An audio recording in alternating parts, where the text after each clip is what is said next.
It only took a year to build it.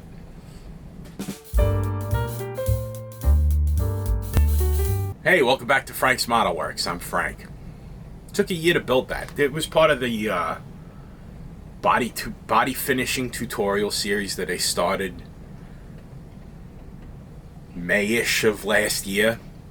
It was worked in conjunction with a 69 Charger that I'm also still building. This one is the 1968 Revell 1/25th scale Charger RT in TT1 Avocado green. It's not really a common color that you'd see a model painted in, but it's like, you know how I roll. I like the things that you don't see very often, so that's why I chose this color. Like I said, this was part of a body finishing tutorial series, so you saw the steps that I went through as far as getting the body ready for primer. There was a short shot on this kit. It looks like going back, it might have been a piece of the mold was chipped off and it's creating a short shot. There was also a small protrusion. If you remember, this kit was developed from the 1969 Charger, which in almost all of its iterations was issued with a molded in vinyl roof. So there was a vestigial nub, if you remember from the series, that I had to remove all traces of. It led to some challenges to get us to the actual paint stage, and in keeping with my tradition of being a ham-fisted moron, I also messed up during the painting stage and had to sand back almost back to the bare plastic and then repaint. If you watch the series, and it's going to be linked down in the description, everything that I used during this build is also going to be linked in the description. If you could check that out, I'd appreciate it, rather than leave a comment asking me a question, because I don't like that. Especially if I mention it in the video and in the description and you ask me anyway. I just realized I'm not wearing my glasses. I hope they're on my head. I think they're on my head. I can actually see the screen on the camera better. That's great. So, like I always do during the featured builds, we're going to go up here, we're going to take a look at what I did, what specifically I did, and then I'll show you some glamour shots that I took, and we'll sum things up. Get up there. And here she is. This is the 1/25th scale Revell 1968 Dodge Charger RT. The paint is MCW Automotive Finishes TT1 green, avocado green. It's a 1968 color.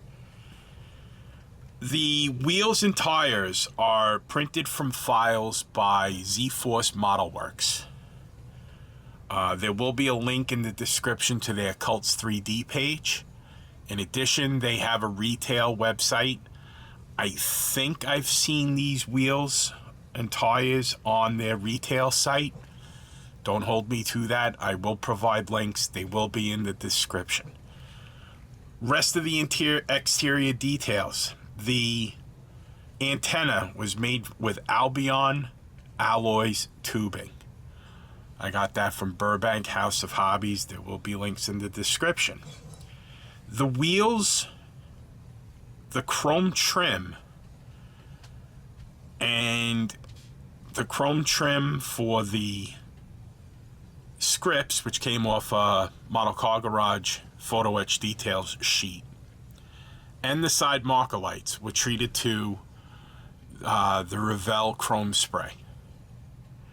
The outlines of the trim were done with decanted, shot through an airbrush. That's in one of my video series. There'll be a link in the description on how I did that. These were just shot straight up, right out of the bottle. Holds up well. There are a couple of hiccups. along the way. I didn't mask very well right here, so I got a little bleed. What am I going to do at this point? You know what I mean? The car itself, I wanted to have like a practically drivable stance to it. I didn't want it down so far that the wheels wouldn't have been able to turn, that kind of stuff. Not that I have a problem with that stylistic choice. It's just for the way I do things, I kind of like it when they're drivable. You know what I mean?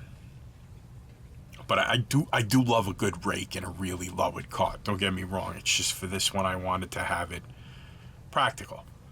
I did screw up the front tires on this, and I'm going to show you the way that I lowered it now. I don't have the stuff. All right, hold on. It would be so helpful if I got this stuff ready before I started filming, but would it be me if there was any preparation or planning involved? No. Anyway, I took the spindle that's supplied with the kit, and I removed the molded-in caliper for the brakes. That was the first thing I did. And I wanted to drop the suspension a little bit, but not so much that the car wouldn't be practical. Or, like, I was trying to make a drivable vehicle. You know what I mean? So I took the calipers out, and I measured that the boss that the wheel rides on is 3 millimeters. Knowing that in 1/25th scale, 1 millimeter equals basically 1 inch.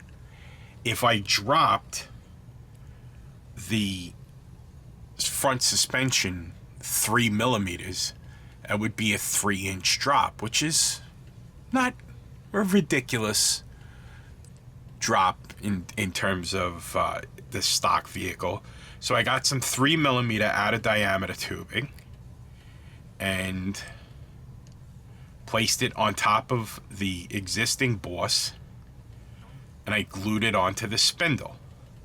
From there, I removed the boss from the kit part over here, like that, leaving this part behind to serve as the new boss for the Z-Force Modelworx 3D printed tires, wheels and tires. The problem with that is, because I'm stupid, I didn't fill the tubing in.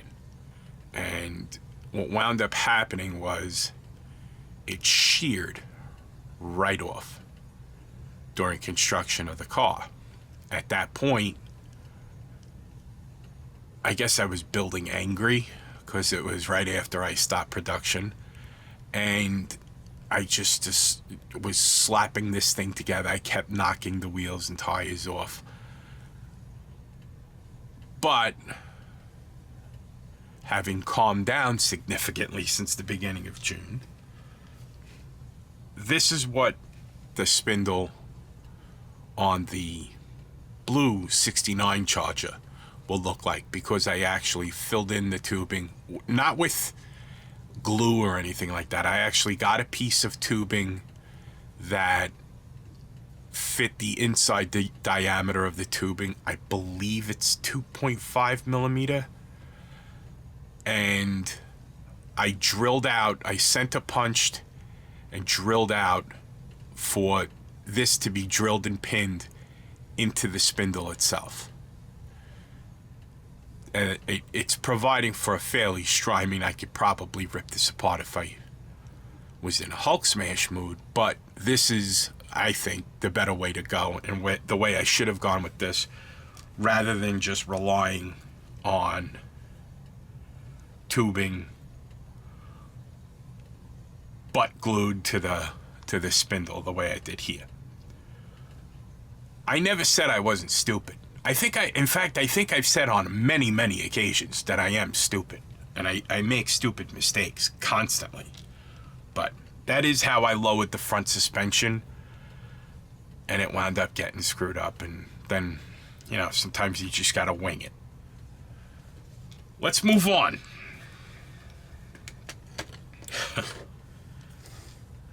I gotta make sure I don't lose this, so let's put this with the 69 Charger parts. And let's not lose this, because It's a part for another kit, so I'm going to put that with the 69, and I'm going to forget that I put it there. And when I build the kit that I just took it off of, I'm going to be missing the spindle. Why? Who's an idiot? That guy. That guy right there. This one. Moving on. So that was lowering the suspension. Things like the door handles, the scripts, which are from MC Model Car Garage, the side marker lights, which came off a 68 dot photo etch set from Model Car Garage, the bumpers and the grill were all treated to the Revell Chrome spray treatment. No, I'll have links to my episodes where I talk about doing that kind of stuff in the description. I know there's a new as of July 19th. Oh, it's my parents' anniversary today. And my father, how old would Dad have been? My father would have been 83 today. Rest in peace, Gerard. As of the production of this video, I've heard that there's another chroming product on the market. I tried to order it. It was taking too long, so I canceled it. You know, when there's less demand, I guess I'll look into it. You could save yourself the trouble of putting it down in the comments, telling me I know, I've heard about it. What else did I do with this? The interior is, and you'll see in the pictures at the end after I'm talking, the interior is a 1977 F8 green from Chrysler, MCW Automotive Finishes, with black inserts on the interior. I wanted to go with like a little kind of as if the interior and the body were kept as original as possible, and they just dressed up the engine a little bit, slapped it down a little bit. That's what I was going for. Underneath, we have exhaust tips and thrush mufflers that were printed from Scale Auto Modelworx files that I downloaded off of Cults 3D and printed on my 3D printer. The exhaust itself is 3/32 of an inch solder wire. That 3/32 of an inch is as close as you can get to 2.5 millimeters, which would be a 2.5 inch diameter exhaust. That's why I use it. It fits perfectly inside the mufflers. It also fits perfectly inside of these couplers, which are also 3D printed from Scale Auto Modelworx, from their files. The kit itself, I think if you'll notice that there's a gap here. One thing that I think I did while I was building, while I was getting the parts ready, actually, is that I might have interchanged the roll pans between a 68 and a 69 kit. Even though they should be the same, even though there's not, I think that because I've built this kit several times before and have never had a gap here. So if you're gonna be doing if you're gonna be using a 60, use all the body parts out of a kit, out of a 69 kit, if you're building a 68 with a vinyl roof and you're using the 2011 issue of the Revell Dodge Charger. That's a bunch of parts falling on the desk. If you're using this 2011 issue, you can, because this doesn't have the marker lights molded in, you could use this body, but use all of the body parts out of this to put it onto your 68 chassis and interior. Otherwise, you might run into a problem, which I think is the reason why I have that gap right there. Hey, I'm gonna show you my boogers, kids. Not everything, not all of my models turn out fantastic. I don't think any of them do. It's you guys who think they look good. beyond that, on the interior, on the advice of a friend, I used black seatbelts and seatbelt hardware that came from Model Car Garage. I gave you the paint number. I used the kit decals for the dials. Not that anybody could see it because of the dark color of the interior. And what other details are there? I used the kit, the decals that came with the kit for the license plates. Other than that, the chrome marker lights were treated to the, like I said, the Revell chrome spray treatment and detailed with Tamiya clear orange and clear red. And that's that. So I'm gonna show you some Glamour photos. What other details? Let me show you the engine compartment again.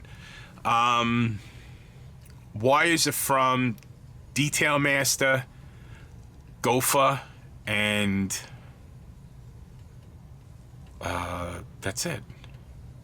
Detail Master and Gopher. I made using copper wire the prototypical Chrysler, Dodge copper clamps, hose clamps that you would see on Mopars from that era. Again, these were downloaded from Scale Speed Garage. You have to be a member of the site to get the battery clamps. The valve covers and the air cleaner were aftermarket Scale Auto Modelworx. I printed them from their files on my 3D printer. I did my thing with the washer bottle. I painted it white and I added a certain amount of clear blue in order to represent washer fluid in there. Oh, the washer fluid I got in my car is orange. It's all good. So, right now I'm going to show you some Glamour shots and then we'll sum everything up. Hold on.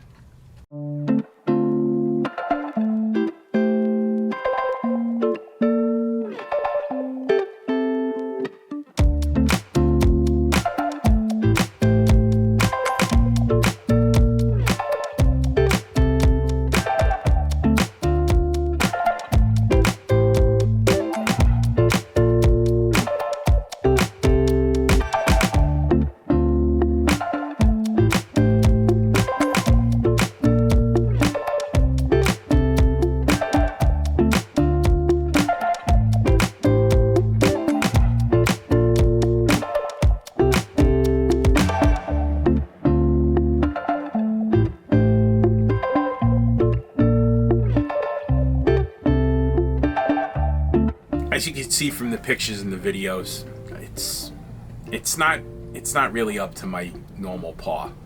Unfortunately, it's probably going to be relegated to the same status as the 69 GTX that I built. What happened? Well, this was built over the course of a year. First as a body finishing tutorial exercise, and then once the bodies were done, I moved on to other projects. I forgot the steps that I took. I completely forgot about having to repaint the roof. I had to go back and watch my own videos to remember that. Don't get old.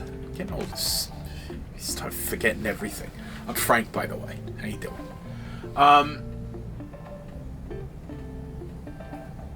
A lot of unforced errors, and final assembly took place right in the weeks right after I stopped production, so I wasn't in the best of moods. I was pretty upset. If you saw my farewell video before I removed it, you heard that one of the reasons why I stopped production, and I'm glad it's only been about 6 weeks, but it was 6 weeks I needed to take. One of the reasons why I stopped production was that too many people felt that they had access to me 24 hours a day. And although well-intentioned, after I stopped production and released that video, I would say that the people who contacted me, the number quintupled. And again, well-intentioned, very much appreciated, all good. But, you know, there was a couple of douchebags, but that comes with the territory. One of the things that that bothered me about what was going on was that there were people in the community that I thought I was friends with that it turns out I'm not. And they made it kind of clear to me that I wasn't, through things that kind of led up to why I stopped production. But that's as deep as I'm going to get into it. I'm not going to name names because I'm not really interested in drama. I'm actually only mentioning it at this point in the video because nobody listens this far anyway. But those things informed and took away from my experience with the final assembly, and there was a lot of unforced errors. As I've said many times in the past, I make really nice sub-assemblies and then I screw the pooch during final assembly. This was no different, and my attitude didn't help. It still came out, you know, okay. It looks good from across the room. I kind of like it. I like the way it looks. I like the stance because it's practical. I would have liked to have gotten it a little bit lower, and I think I could have if I really tried, but I didn't want to push it. You know what I mean? I wanted to make the car functional still, because a lot of times, not taking away from anybody's stylistic choices, but I tend to try to make my models look like they can be driven, if you know what I mean, which is fine. You could go as radical as you want and build a visual model, and I appreciate the hell out of it. You know what I mean? It's just in this case, I didn't plan well enough ahead. I didn't do my due diligence and test fitting, and that was just an unforced error, the way that I lowered the front suspension, and it wound up really. This thing came close. This car came as close to a Hulk smash as any I've ever had.